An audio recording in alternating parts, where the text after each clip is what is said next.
Jewish Education in Media is pleased to present L'Chaim, a program that highlights the people, issues, and events of importance to the Jewish community. Now here is your host, Rabbi Mark Golub.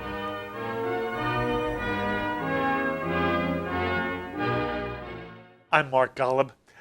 Welcome to part 2 of my meeting with a very special rabbi and a very special human being, Shai Held, one of the leading rabbinic scholars on the American scene today, leading one of the critical educational initiatives on the world Jewish scene. Shai Held has ordination from JTS, the Jewish Theological Seminary of America, which is the conservative movement's rabbinical school. Shai also has a PhD from Harvard in religious studies. He's the author of a number of books, including a wonderful book on, one of the greatest minds of the 20th century. It's entitled Abraham Joshua Heschel, The Call of Transcendence, which is a study of the major themes in Rabbi Heschel's writings. And in 2017, Shai Held published a 2-volume collection of essays on the Torah called The Heart of Torah. And it is so lovely to have you sitting at this table once again. Thank you so much. Thank you again for having me. So in our first meeting, we talked a lot about your background and the journey you took, even how you became a rabbi, why you became a rabbi, why you picked JTS. And you talked a lot about, and now I may be putting words in your mouth, so you'll correct it if I'm misstating it. What I heard you say is something like this. I wanted to be the kind of rabbi I wish I'd had as a child or as a teenager, and I wanted to create a context of learning, of studying Torah, which I would want to study in, that was both committed to Jewish values, that was also intensely interested in Torah as a source of Jewish values, but also was part of the modern world and understood the extent to which it had to be egalitarian, that it had to be open and also both embracing and critical of things in modern culture, which on the one hand might please you, on the other hand might disturb you greatly. To what extent do you feel I've adequately described what the Machon Institute is for you? I think very adequately. Okay. Yeah. Then I want to say to you that we spoke a lot about how you became who you became, and what I talked to you about your soul. You have a very lovely, gentle soul, and you made the point this wasn't by accident. Part of it is what you were given by your parents and by God, but also you made a conscious decision to shape your life in a certain way, and you talked about it in some way in terms of your parenting. You want to be the parent you might not have had yourself. And it was a very loving description of what you wanted to be and what you hoped to communicate to others. My sense of you is that this also reflects the kind of Judaism you've been teaching. That one of the things you've tried to impart to all those lucky enough to study with you, and I mentioned in part 1 of our meeting, JBS has been privileged to have many of your lectures on JBS, as well as the colleagues who helped you found the Hadar Institute. But it sounds to me like one of the things that you care about is creating a loving sense of Judaism and a loving sense of Torah. I want you to speak to that. To what extent am I, again, not romanticizing, but accurately describing your own perspective? And if I'm right, what does it mean to Shai Held to create a loving form of Judaism as opposed to some of the Judaism that disturbs you? Right. Well, that's a very astute and large question. So let me try to kind of come at it from an angle. As you may know, I am now deeply immersed in writing a book arguing that love is in fact a central, if not the central category for understanding Jewish theology, Jewish ethics, and Jewish spirituality. But I want to be clear what I mean by love in this context. Love is not an emotion or an action. Love is what I would call an existential posture, a way of holding myself in the world that includes emotion and action. It's not about what I happen to be feeling at a particular moment. It's about a disposition to feel towards others and towards God, and to act towards others and towards God in a particular way. Now, the context for this, I think, and I really want to underscore this because this is just enormously important to my work in the world. For thousands of years, Jews heard Christians talk about Judaism as a loveless religion. That Christianity was about love, whereas Judaism was about law or justice, whatever it was, but it wasn't love. And in ways that I think are profoundly tragic, that was internalized by Jews. And more than that, American Jews, who often had a very attenuated sense of their own Jewishness, consciously or not, I'm not sure, at a certain point began to define themselves as Judaism is whatever they think Christianity is not. So since Christianity is about love, Judaism must be about something else. Let's figure out what that is. Maybe it's justice, maybe it's law, maybe it's culture, whatever it might be. And the truth is that led to a profound distortion of what lies at the very heart of the Jewish tradition, in my view, which is a commitment to love. In the Torah itself, it's a threefold love. It's love of God, love of neighbor, and love of the stranger, the outsider. And what it means to live a life with God is to live a life oriented around love.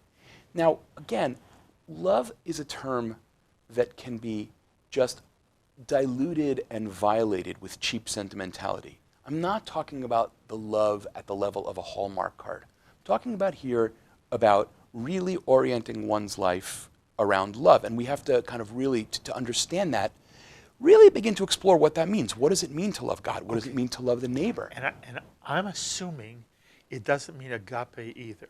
It's not the Greek notion of love as some kind of platonic ideal, is it?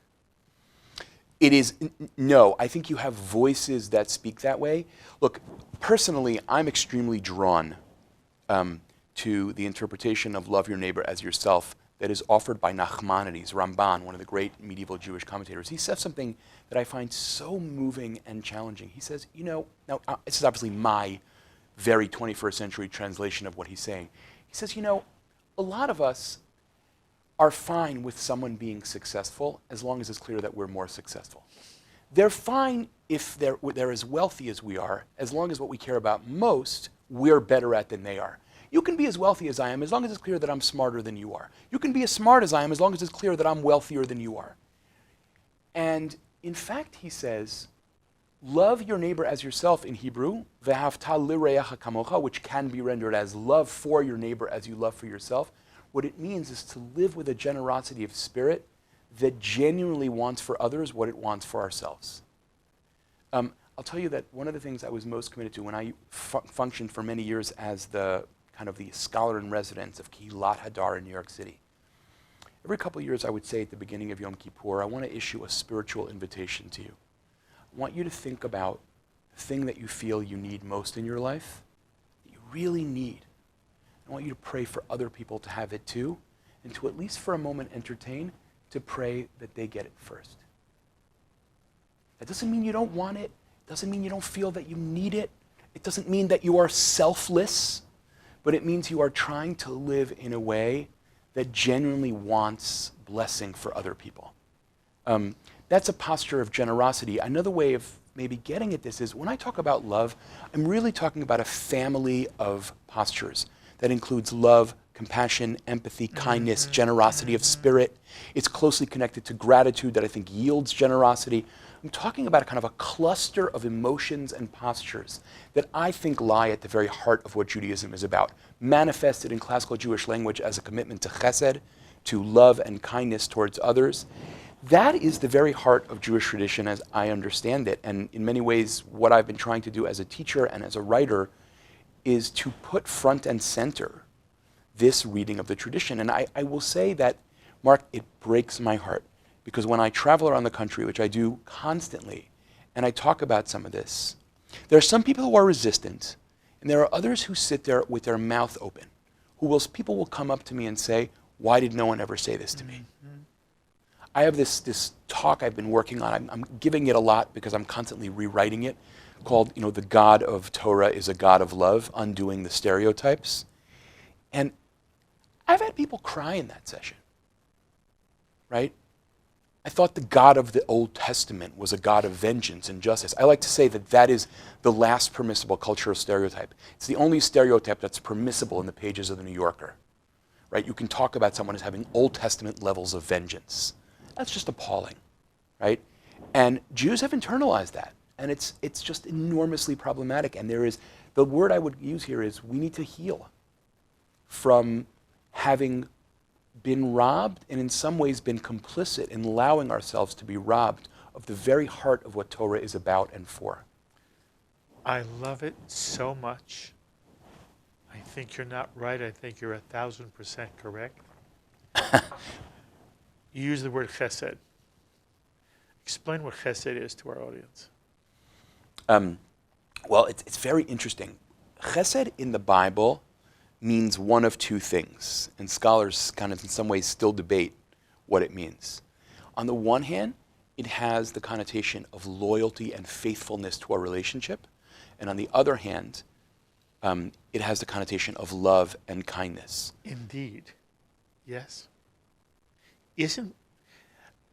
I have never seen a rabbinic text which uses the word chesed that doesn't involve some kind of behavior vis-a-vis the other people. Do you see it differently? Yeah, well, I think in rabbinic literature especially, chesed becomes very concrete as deeds people do for one another. Yes. What I have argued, and I will come right out and say not everyone agrees with me on this point, what I have argued is that the Bible's ideal that is picked up by the rabbis, the ideal is emotion manifested as action. The ideal is integration. Beautiful. So that, for example, in rabbinic literature, you have some sources that say becoming like God is about having the attribute of mercy. Correct. And some sources that say becoming like God is about visiting the sick. Correct. And the ideal, as I am trying to... And they are the same, are they not? I don't know if they're the same, but ideally they are intertwined with one another. In other words, in my mind, to say that one is merciful is empty. Yes, 100%. And what you're doing is you're giving content. Right. And I believe the content you are expressing is very rabbinic in content. Yeah, so what I would say is this. You know, the rabbis prioritize action in the following way. If you said to almost any Jewish teacher, you know, through the ages, if you have a choice between someone who feels compassion and does nothing, and someone who feels nothing and concretely cares for people, they will always choose the latter. But that's like saying, given a choice between not ideal and worse, the rabbis choose not ideal and concluding that not ideal is in fact ideal. In other words, I mean, that was a little bit of a confusing formulation. No, but I think you're being a bit harsh on the people who act compassionate, even if they do not emotionally experience it. But they are driven to be compassionate. And I don't want to judge what people's motivations are. And what I've learned from the Jewish tradition is it's not so much what a person tells you they believe. It's how you see them behave. So the compassionate person wins for me. I don't want to hear about a person who tells me they feel so compassionate, but I see in their actions they're not. Right. Well, that 100%. I mean, because I think one of the things we know is that someone who says they're compassionate but doesn't act compassionately, the compassion is in fact fraudulent. Right? Emotion that doesn't manifest as action is inherently suspect emotion. Right? Philosophers now talk a lot about how emotions are inherently motivating. So if at a certain level I never manifest compassion in the world, what I feel may be narcissism masquerading as compassion. It's not compassion, right? But that said, I don't think there's anything wrong, and I think in fact tradition is very clear about this. It articulates an ideal that I should aspire to, even if I can't live my entire life there, of not only am I caring for you, Mark, when God forbid you're in mourning, but I feel care for you as Absolutely. I do it. Absolutely. And that I think is actually really important to put back on the table. Judaism places action first, but it decidedly does not place action only at the center. Correct. And that's a really important argument, in my view, for recovering a healthy sense of what Judaism is. I always like to say to my students, they always kind of tease me about this, that Judaism's answer to almost every either-or question is yes, right? So in Judaism, is love an emotion or an action? You're right, that's exactly what it is. It's exactly what it is. Ideally, it's an emotion that manifests as an action. Do I have to act lovingly even when I don't feel love? Absolutely. Can I hope and aspire that acting lovingly will in fact elicit a feeling of love too? Also absolutely. But I don't want to lose sight of the ideal, even as we don't want to like attack people, regular people like you and me, who can't live up to it at all moments, which none of us do. Come back to the experience you've had as you take this message across the country to synagogues all over the place. Yeah.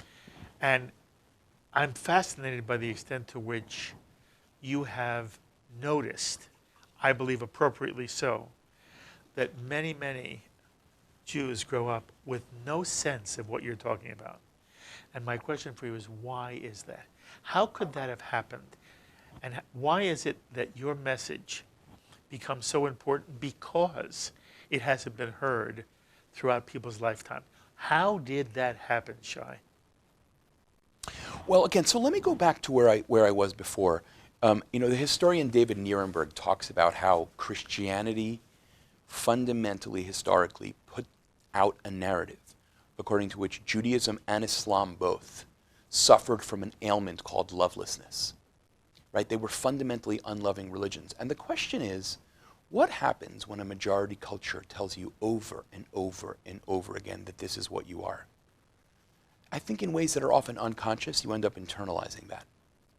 And then again, I actually think that at a certain point in American Jewish history, something broke. Look, we feel in other ways too, Mark. Here's a very dramatic example. I have been asked literally countless times on the road, is grace a Jewish idea? Right? So one of the texts that I often present people is the second to last chapter of Maimonides' Guide to the Perplexed, where he says, right, the meaning of the word chesed is that either I owe someone something and I choose to give them more than I owe them, or I owe someone nothing and I choose to give them something anyway. And then he says, and the creation of the world is an example of that second thing. God owes us nothing, and yet there the world is. The existence of the world is an act of divine grace. None of us did anything to earn it, right? I would say, somewhat playfully, Judaism believes in creation by grace alone. That's what Judaism believes in. Now, if you say to American Jews very often, what does the word grace even mean? They can't tell you. It's associated with salvation by grace alone as Christians use it. But the notion of grace, I've been given something I did nothing to earn. And I say this to people all the time. The fact that you are alive, it is simply a logical entailment that you did nothing to earn the gift of life. None of us ever did anything. None of us could ever have done anything to earn the gifts of life and consciousness. And there they are.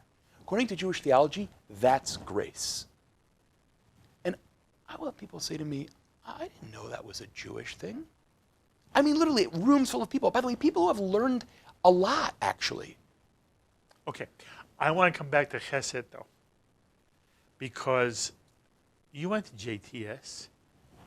Are you telling me that the perspective of Torah that you learned, or that you now are able to articulate, was one that was not the general sense of what you were taught in a rabbinical school like JTS? Only that Shai Held had to develop this after you left JTS? And that's when I say to you, how could this be? What I'm really saying to you is, as you look at the way rabbis are trained and how rabbis think, why aren't rabbis in general delivering and sharing your message?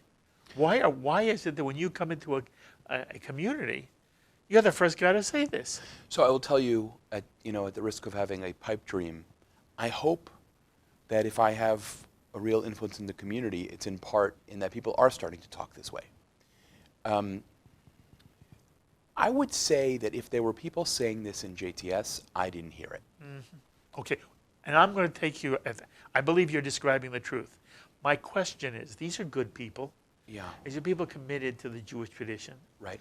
Why do you think it is, that at JTS you didn't hear this?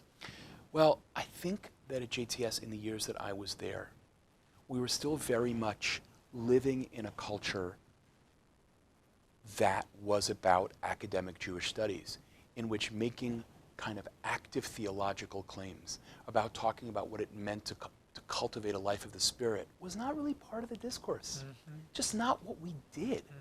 And I'll tell you, I'll give you an example, something that happened to me. I was giving a Dvar Torah, a short teaching to some classmates late in my time at JTS in my 5th year.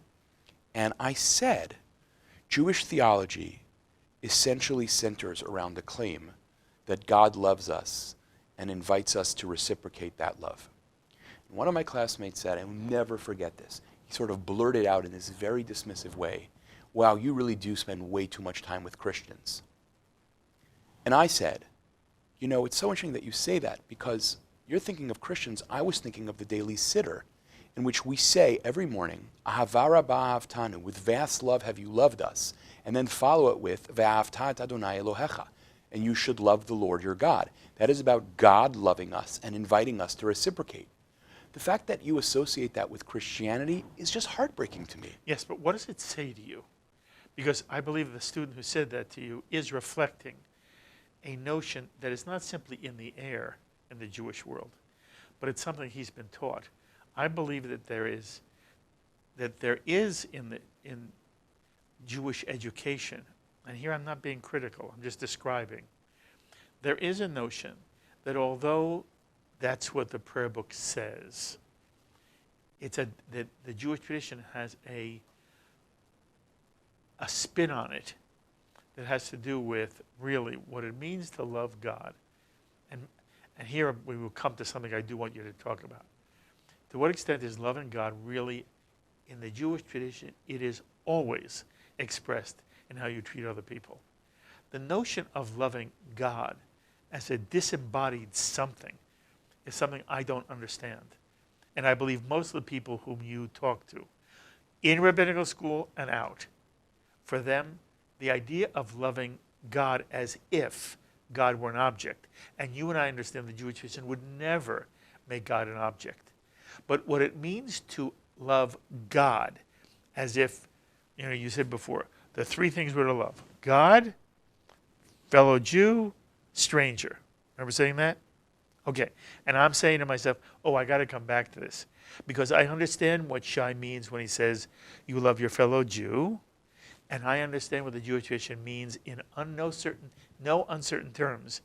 It is required of the Jew to love the other, with one proviso: that other can't be trying to kill you. But you love the other and you love the Jew. And then I said to myself, what does Shai Held mean when he says love God? Because instinctively my reaction is, I know that's how the poetry of the prayer book goes, but it's not what the rabbinic tradition means. The rabbinic tradition always interprets loving God in terms of what you do to other people, which becomes even more important, it seems to me, in a modern context, where most of the Jews I meet aren't even sure there is a God. What do you say? Well, I would say this. I would want to nuance the way you asked that question and say that in the Jewish tradition, both biblical and rabbinic, you can't love God without loving the other, and whether or not you love God is manifest in how you treat other people. But the love of God cannot be reduced to the love of neighbor. There is still an aspiration to have a relationship. Now, I understand for many modern Jews this is complicated or sounds like Martian some of the time. But even in the rabbinic period, it's complicated. Yes, it's complicated, but I think that they're very clearly, in other words, the notion that love of God equals love of neighbor without remainder, I don't think is an accurate reading of the rabbinic tradition. I think there is the aspiration to have an emotional connection to God that is mediated often through the experience of prayer, through the experience of learning Torah. For the rabbis, here's an example of this that I think is totally gorgeous. What an amazing image from the rabbinic tradition. Song of Songs Rabbah, the classic rabbinic midrash on Song of Songs, describes 2 people talking about Torah, the conversation they have. Song of Songs Rabbah describes that as puckering their lips and kissing God. Right? It's not just about how they talk to each other. But even there, what you've got is people engaged in a human activity And the rabbis But it's not just about the poetically describe ethics. that as that's how you how do you kiss God? You are engaged in Torah. That I understand. And that to me, what you've just quoted is the essential rabbinic understanding. But that's not the reduction of all love of God to ethics. That's also about dedicating my mind to being connected to God. It's about loving the good, right? Now, yeah, again, Loving the good? now, Oh, wait. Loving the good sounds different than loving God. well, so let me be clear what I mean by that. Jews love the good in part, but this is very messy. I don't know if we want to do this right now. Yes, we do. How often do I get to talk to somebody like this? So let me say this. So first, let me talk for a minute about, in the Bible, the relationship between loving God and loving other people. To me, the most powerful formulation of this is in the 10th chapter of Deuteronomy, in which God is described as Ohev Ger. God loves the outsider. And the very next verse says, Ve'aftem et hager, and you must love the outsider. And what I imagine is going on there, I think it's actually pretty clear that what's going on there is, you imagine someone who says to God, God, I love you. And God says, oh yeah, that's really nice, but I love widows and orphans. So if you're going to love me, you got to love them too. Exactly. But wait, Mark, but wait. Exactly. But wait.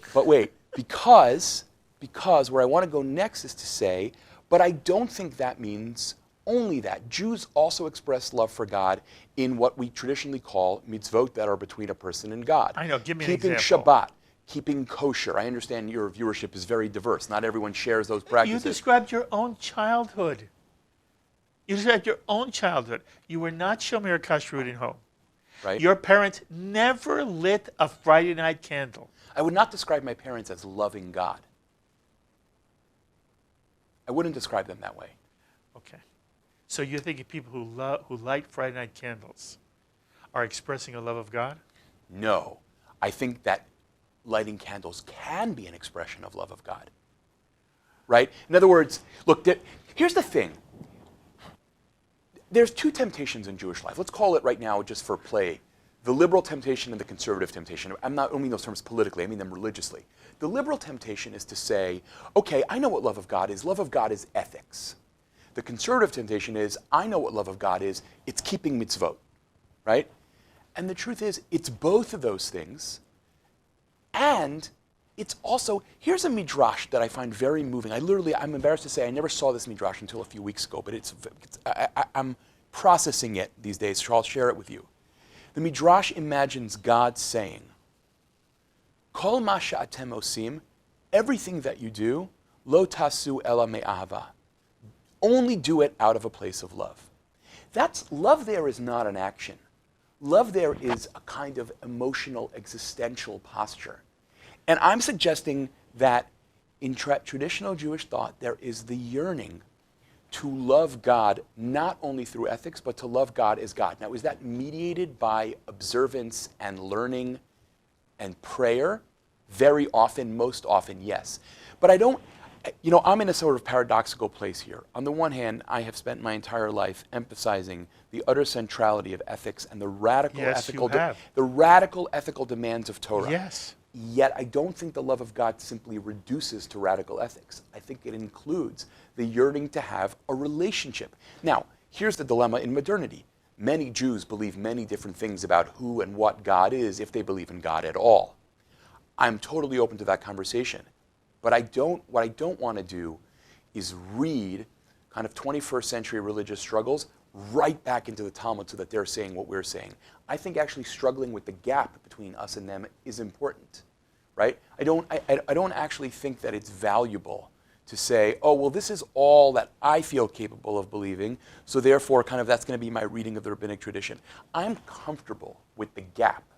I'm not always comfortable with it. I want to embrace the gap. There between what the tradition believes is possible and what in my own experience sometimes feels impossible. Very fair. There is eros in the biblical understanding of God's relationship with Israel and Israel's relationship with God. Okay. I understand. By the way, I don't want to be misunderstood. I know there are people who fervently believe and feel a love for God. I am not minimizing that, and I'm not trivializing that. I am concerned about the Jew for whom, at the moment, in that person's spiritual journey, that has no meaning. Right. And I believe more Jews are there than are Jews who would say, I have come to love God. I also, my own reading of the Jewish tradition, and I'm not reading into Talmud, I believe that rabbinic tradition clearly is patient with and understands that for most human beings, if you're lucky, every now and then you'll have that moment where you feel one with the Shekhinah, or you have a sense of, all of a sudden everything is clear for an instant, and you use Maimonides a lot. I am taken by Maimonides saying the difference between us and prophets is the moment of lightning only occurs more often, but a sense of being in relationship to God is like a moment, a flash of lightning. It is not something that happens to a person, and from then on it can go up on their wall. They have, like 100%, they have. Okay. Right. So that what Jews do is struggle with that reality, and if they're lucky, they'll come to it every now and then. And the issue is, how does a Jew live in the meantime? And therefore, when you talk about love of the other, and the emphasis your whole career has been on putting, if you love, it's got to be expressed through the way you treat other people. I believe that's the essential rabbinic message. By the way, I don't believe it's the biblical message. I believe the message of the Bible is a very different message. And that the rabbinic tradition turns the message of the Bible on its head. The God of the Torah is not the God that you will quote in Midrash. But that's a separate issue. Yeah, so here I disagree with you fiercely, fervently, and even ferociously. Isn't that interesting? Okay, go. Tell me why. Meaning, I think the God of Deuteronomy over and over again says, if you love me, you will create a society in which everyone is treated as your family. I agree 1,000%. If you love I agree me, 1,000%. you will emulate my love. Yes. In the book of Deuteronomy, however, it also says that there are blessings and curses. And I will curse the hell out of you if you don't do what I tell you to do. I don't find that at all in rabbinic literature. Well, rabbinic literature believes that the temple was destroyed because Israel sinned. I understand it. But the rabbis don't go around threatening us. Yeah, I understand that. And the God of the Midrash, is never portrayed as a God who... The God of the Midrash is somebody you'd like to sit with and learn from, and who has empathy for you. The God of the Torah is a God who goes around killing people all the time. And by the way, the Torah is a... Careful not to fall into this. I don't fall into anything. Careful. The God of the Torah is a marvelous moral imperative. But the Spirit of God in the Torah is not the same God of the Midrash. And I'm happy to have that debate with you any day of the week. Yeah, we can talk about this, because I actually think it's far more complex than you're putting it. The dichotomization there is too stark. It'll be my work to convince you of this in my next project. And by the way, you would be more comfortable if I said it's not a dichotomy. It's where the emphasis is put. That's a very different sentence. Yes. It's a very different sentence. Yes. You just walked back, I think, some of the way you put it. No, I like what you said. I will say it there because you'll be more comfortable, and I think it'll be more accurate. There's an emphasis. There is one of the things you said early in our first hour was that as you were growing up, you said to your father, a biblical scholar at Columbia University, so who wrote the Torah? And you said to me, you asked it as a fourth grader. That question can be asked, but when Heschel asks that question, Heschel has an answer for that question. But that's a question that can be asked by anybody of any age. And the issue of what you mean and what a Monsey Orthodox Jew means by the phrase Torah mi Sinai, that the Torah comes from Sinai, I believe is very different for you than it is for a Jew from Monsey. And you can tell me I'm wrong. No, 100%. Okay. And I'm saying to you that for me, if somebody says to me, is the Torah Sinai? I say the answer is yes, in the Heschelian model, not in the Muncie model. That the Torah is somehow the Jewish people's response to what they heard at Sinai. It is not God's literal writing of what happens at Sinai. And for me, the Torah, the genius of the Torah, as understood by the rabbis who then create this marvelous midrash, is that Torah is truth as poetry is truth. The Torah is prose poetry. Is it true? Absolutely. Is it true in factual detail? Not at all. I'm not sure why you just ended up here. Because for me, what I'm saying is that the God of the Torah is a God that comes out of a specific time and place of where our people were. And the description of God is not literal. When it talks about a God who decides to kill somebody because he violates the Shabbat, there is no, for me, and you can tell me, I would be curious to know if you agree or disagree. For me, there's no God in this universe who tells a father to take his child to Moriah and sacrifice him as a test of his loyalty to God. There is no God in the world who does that. But there is a message there, a poetic, moral, powerful message about where does child sacrifice fit in terms of Jewish life, and what is our relationship to God, and how do we all of that is true, except the literal reading of it. Right. In the Torah, God tells Abraham to take in the Midrash, the entire story is turned on its head. Yeah, but Mark, here what I would say is you are here prioritizing moments in Midrash that are incredibly gentle. The fact is that I think if I put certain texts in front of you, you would give the same speech with the same passion about how the God of the Midrash is, there is no God in the universe, etc., etc. All texts can be historically situated. I think the question is, and this I think really goes to the question you asked me about JTS and my experience there. Once you're done situating a text in history, do you still believe it makes a claim on you? And my relationship to the Jewish tradition, and I totally understand why people adopt different positions from this, I never want to stand over a text. I want to stand under it. Now, does that mean that I sometimes read rebelliously? Do I sometimes read against the grain of the text? For sure I do. But to me, that's not Bible versus Midrash. That's about the Jewish tradition as a whole making space for our own religious and moral intuitions and allowing us to read as heirs of the tradition, to borrow a term from Leon Wieseltier, as heirs of the tradition rather than puppets, right? I think that's true about the Bible and the Midrash, not the Bible as opposed to the Midrash. Like, that's what I don't actually buy. The Midrash is an enormously vast and variegated body of literature. There's stuff in there that you would find, and clearly do find, magnificent. And there's stuff in there that I could put in front of you that you would be like, whoa, I don't like this. This is really violent and disturbing. Look, I would back up and say, I want to go back to a question that you asked me a while ago, okay? You asked me about, what about Jews who say, all this stuff about God, I don't know what you're talking about.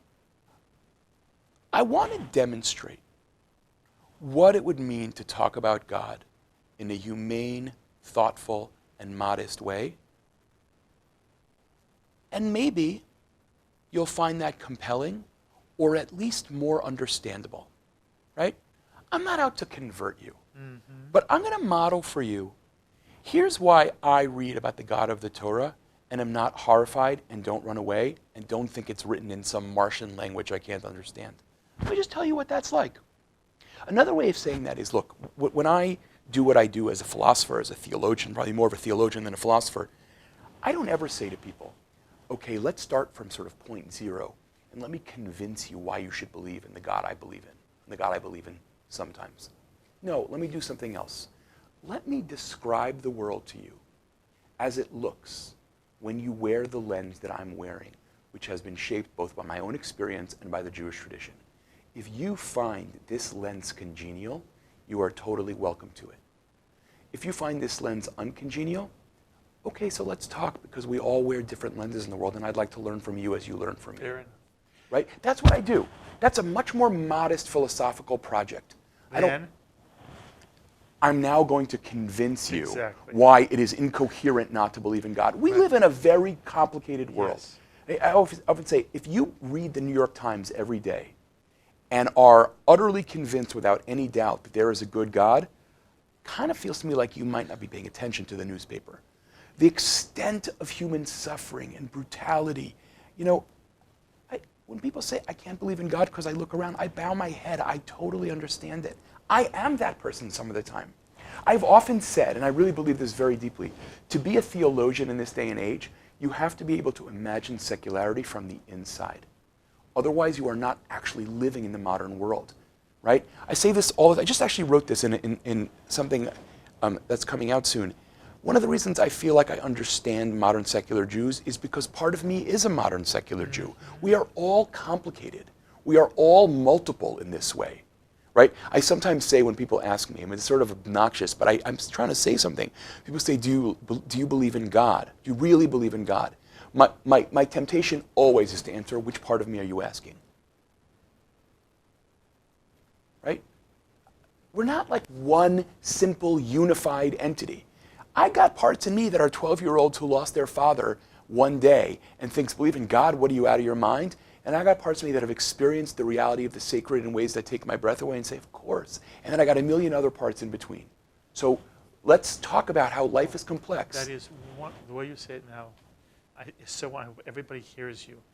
And again, I'm arguing that the wisdom of the Jewish tradition is you're supposed to live as if there's a God even when you're not sure. Yeah, I think that's true, right? I'd like to say, sometimes you have to live as if human beings are created in the image of a God you're not sure is there. Yeah, exactly. Beautiful. Right? Yeah. Okay. I do want to ask you what I consider to be the toughest theological question a rabbi can be asked. Whoa. Okay. Whoa. So, when you use the word prayer, and then you said, you want people to pray for certain things, but you want them to pray that other people get them first. I'm thinking to myself, does Shai Held mean this literally? Do you pray for things? Do you, Shai Held, take the position that there's a God in this universe who answers prayer in that sense? Does God ever suspend the laws of nature? Because I have my answer. I want to know if it's your answer. And number two, is there a God who will suspend the laws of nature for one but not another? I have my answer. I want to know what you will answer. Mark, this is interesting. This is, you think, the hardest question? Absolutely. As opposed to, do you really believe in a God in a world with so much degradation and suffering? Do you really believe in any kind of God at all? This is a harder question to you? I'll tell you why. That question is so vague. It doesn't have a tachlis to it. There's no practical consequence. Yes, I do. No, I don't. In my experience, if you really want to know whether a person believes in God as a personal, supernatural being of some kind, the question to ask, the litmus test is, how do they answer this question? Well, it's interesting because I think here I might not quite fit into the category the way you just described it. Because, and let me say it in the most honest way I can, the God I believe in some of the time is a supernatural personal God. Do I think that that God suspends the laws of nature? I would say this. If that happens, it happens extremely rarely, and I think it probably doesn't happen. By the way, there is a Talmudic principle. The world always follows its natural order. Yeah, you inserted the word always there. Always. No, well, the phrase in the Talmud is olam kibina go noheg, the world proceeds according to its natural course. You are a little bit emphaticizing, if I can coin a word, a statement. I think the way Maimonides hears that phrase, it is always. The sense of the verb, the sense of the line, is clear. There's a natural order. And And it seems to me the rabbis have an enormous respect for the natural order. And they do at times understand there's a human longing. The child who loses his father at 12 has every right to wish and to pray for anything that child wants. But if I'm in the Hadar Institute teaching in a classroom what Torah is hoping to direct us towards, the Torah is not directing us to think of a world where there's a deus ex machina every now and then. So Mark, let me try to answer your question for a minute. Okay, so here's where, once again, I want to be careful. I think that when the rabbis talk about olam keminago noheg, that the world proceeds according to its natural course, in their mind, they are describing the world as they know it. I am not convinced that that's what they thought about biblical times. I am not convinced that that's true. I agree with you. Meaning, I agree. I'm not sure it's true that the rabbis believed there was no God who could interact with the world in a way that upended the natural order. I'm just not sure that's true. I think they believed in the Exodus as a supernatural event. I think they think that it happened that way. And that Sinai was on some level a supernatural event in which God broke into the world. I think they think that God's relationship to history has changed, right? They don't see that God. They don't know that God. I don't know that God either. The part of me that is saying, you know, if there's a God who intervenes in history, it happens very rarely, is the part of me that is deferential to the Hebrew Bible. Okay, and the question becomes, But- what do you say? Not to somebody who's in grief, but somebody comes into your classroom. They're not facing any personal tragedy at that moment. Right. And they say to you, should I teach children in day school that if they pray for somebody, that person will be healed? And if they don't pray for that person may not be healed, and it'll be their fault. Well, but Mark, I mean, I think anyone who would say it the way you just said it is teaching people to be It's rude. taught all the time. Yeah, so My daughter was taught that in her school. She should pray for somebody. It was a principle. You pray, and when the principle got better, the students were told they did it. Shai, you don't believe that. no, Why of course would not. you? And I would why- never say anything why- like that. You would never say anything like That's right. that. Look, if you ask me, you started this by asking about, something like, what are people doing when they pray? Yes. Something like that. So, what I do believe, in the moments that I believe in God, in the parts of me that believe in God, what I do believe is that God cares about people and that there is someone who hears our prayers, that God is not an interventionist. I think it's actually That about... God is not an interventionist. That's right. Shai Held says. Right. You and I are identical. But I actually think that what prayer makes possible, first of all, is feeling and being heard, knowing that I matter, right? I am not alone in the universe, forced to deal with randomness. I am together with God in the universe, forced to deal with randomness. I don't know what you're talking about. When I'm in a Beit Knesset, it's not being with God for me. For me. By the way, I'm not talking for you. You don't know what I'm talking about? I don't believe you. Okay, I don't believe what you. I mean by that is, You don't experience it most of the time. I believe that most people who come to a synagogue, the reason that the Jewish tradition says, although I am absolutely, I applaud the fact that you said the Kaddish 3 times a day alone in your room. The reason our tradition says, and the reason why you almost were apologetic when you told me, is because you know the tradition says, you want to say the Kaddish, you say it in the midst of 10, which is a way of saying you say it in a kehillah, you say it in a community. What makes people feel that they're not alone is not going into a room and feeling that in a closed closet, they're with God. You don't feel alone when you're surrounded by people who love you and care about you, Mark, care about the people who you care about. What I resist, here we're kind of going back to this again, what I resist is the absolutism of your formulation. You don't experience not being alone in that way. Some people do. Some people, davening alone, feel that they are talking to a transcendent creator who cares about them. I know. And not only that, I know. not only that, one of the reasons that people go to Minyan, some people go to Minyan only to be in the presence of other people who will comfort them, and some people feel like being with other people enables them to reach something beyond the world. And I'm not sure, what I'm resisting in your formulation here is, it's not X, it's Y. I think human experience is more complicated than that. Yes. It can be X and Y. I agree. But wait, again, I'll say it. And Y is sometimes possible even without the context of X. You are correct. My concern is not for the people who already feel that. I worry for Jews who think that it's that or nothing.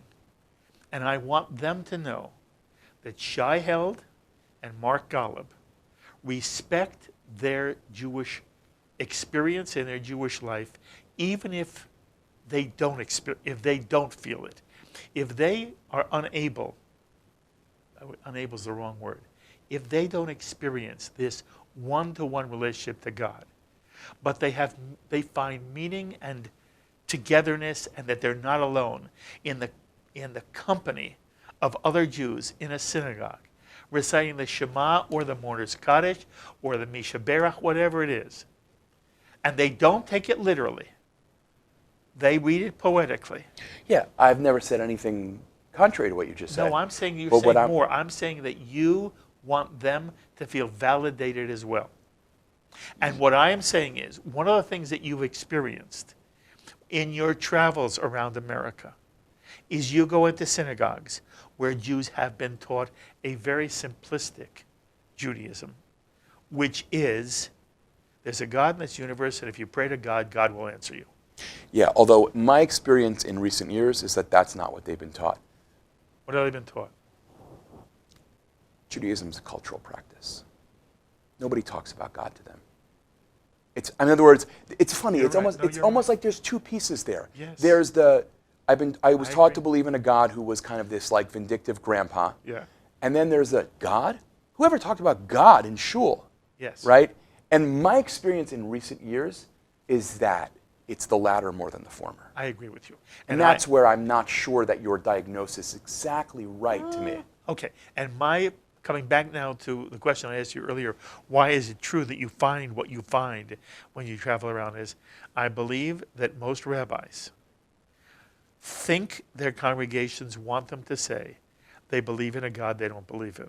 Well, that's really tragic, because I think what most people want is a role model who knows a lot, cares a lot, and is able to say, this is hard, right? So to me, right, what keeps me being able to teach theology on the days when I get out of bed and think, God, what are you, out of your mind? Is that no question in the world matters more to me. And a major piece of my life's work is enabling Jews to have language to talk about that question. Mm-hmm. Right? Because believe in God or not believe in God, God is a major character, arguably the major character in our story as Jews. I want to find language for that, to wrestle with it, to struggle with it. That doesn't mean at the end of the day that we're all going to affirm it. That's not what I'm saying. But I want to invite people to feel like they can engage the question in ways that matter without feeling like the only options are incredibly simplistic narratives in one direction or another. And what's the language mean? When you use the word language, are you talking about words, images, what? I think that ultimately, I want people to be able to draw on the resources, textual, linguistic, right? I want them to know, oh, here's a verse that asks my question. Mm-hmm. Here's a text that provides an image that I can wrestle with. That it works for me. Yeah, and that it is how I speak. I don't always just repeat what I was told by tradition. It is a language. Look, when you inherit a language and you learn to speak it well, you can say new things with it, right? One of the challenges I've often wrestled with is that often I find that people who speak the language of Torah best are not interested in saying new things with it, and the people who are interested in saying new things with it often don't speak the language of Torah very well, right? And what I would like to create is a generation of Jews that say, yeah, I've been armed with the language of the Masorah, of the tradition, and I can say all kinds of things with it. I can listen to it and speak with it, and speak to it as well. You know, there's no way for me to end this, so I'm going to end it artificially. I mean, I can go. I adore you, and I think what you're doing is unique in the Jewish world. I am so privileged to be able to sit with you, and for you to let me just, go at this whole theological issue with you, and we will do it many times, I hope. But I wish you now kol tuv v'hatzlacha. May you only go from strength to strength. Thank you for all you do, my friend. Thank you. Thank you so much. Thank you for having me. Really a privilege. Shai Held, Rabbi, Doctor of Religious Studies, President, Dean, and Chair in Jewish Thought at Yeshivat Hadar Institute in New York City. And again, I hope you've enjoyed just sharing his ideas and his feelings and his perspectives and his sensitivities, and whatever dialogue I was privileged to enter into. I hope you enjoyed listening to it all. And if you have any questions or comments you want to share with Shai Held, you email me and I will pass your emails on to him. And that reminds me to tell you, please be in touch with me this week with any thoughts, comments, agreements, criticisms, whatever you want to say. Be in touch with me this week. I love hearing from you. Please email me, write me, post on our Facebook page, or tweet me. I look forward to hearing from many of you. And always remember, you can now take L'chaim wherever you go, in the car, wherever you have a headset. You can listen to the L'chaim podcast, and you can hear both part 1 and part 2 of my conversation with Shai Held. And so until the next time, I'm Mark Golub. L'chaim, my friends, to life.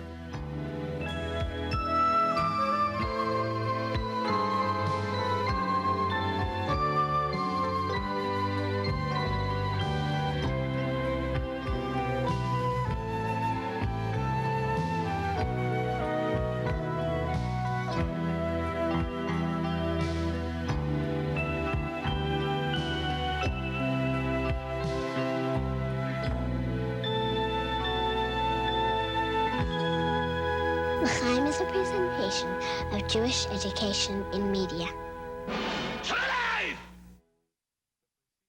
We would be pleased to send a complimentary DVD of this program to anyone who wishes to support JBS with a tax-deductible gift of $36, double chai or more. Simply visit the JBS website at jbstv.org and click on the Donate button to make a donation by PayPal or your credit card. And please indicate the program for which you would like a DVD. Or you can send your tax-deductible check to JBS, P.O. Box 180, Riverdale Station, Bronx, New York, 10471. And again, please remember to indicate which program you would like to receive with our compliments. And we thank you for your kind support.